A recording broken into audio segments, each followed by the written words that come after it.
All right. Hey, everybody. Thanks so much for tuning in to the WTCF podcast. It's Charlie here hanging out at the house. And I wanted to go ahead and walk through this week's intention. So, to say it very quickly and then kind of give somebody else an opportunity to speak about it as well. Um, Existence or coexistence is messy, thus, my love for education. So, it does come from X-Men 97. So, if you're not caught up, we're going to have a spoiler. It's going to be a couple minutes. And I'm just going to go ahead and flat out just share it. I think it's an amazing setup, and we're just going to go for it. And whatever's whatever with life. So here we go. Let's talk about power.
Okay, so we can go ahead and skip past the rest of that. Uh, no more spoilers.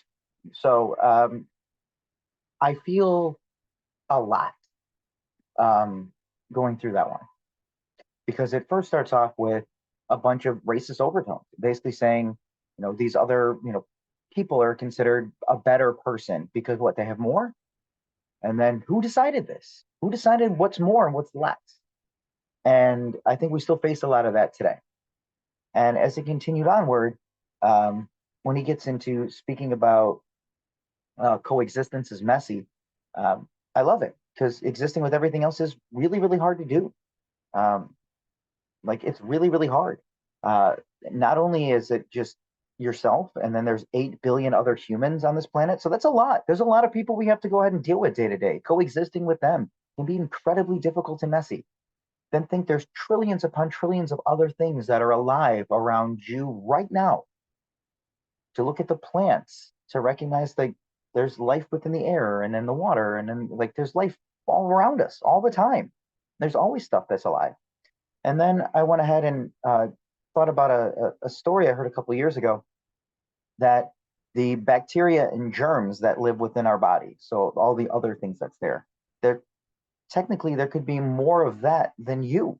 That actually most of our body is made up of these other things that aren't even ourselves. And we coexist within our own selves. And I think it's so important to understand and take time to recognize that. And I think that's the starting point of something unquestionably amazing. Coexistence is messy. And then it gets into, thus, my love for education. Not to be political, but to do it very quickly. I'm one of those people that believes educating people should be as cheap and accessible as humanly possible to get people smarter on topics they want to go ahead and learn. I love the thought of education. Um, I consider myself to be an educator, whether it be mentoring and coaching through soccer and teaching those kids how to become better adults and better athletes, or to work with the other adults over at the studio and watch their progression and help them along, or again to help them get further in their endeavors that they find really difficult, to encourage them to open their own businesses at small scale and start. or look at something very difficult in their life and start and give them that confidence and courage that educators should bring on a regular basis. So if you're an educator, you're here to go ahead and encourage people to learn, to incite passion out of other things in people. And oh, it's so important to me that this was one of the better intentions that I got to experience. And spending more time about it continues to make me more and more thankful for the life that I have and the life that I'm heading towards and the life that I'm expecting myself to live. So coexistence is messy. That's my love for education. Stop being a dumbass. Good luck.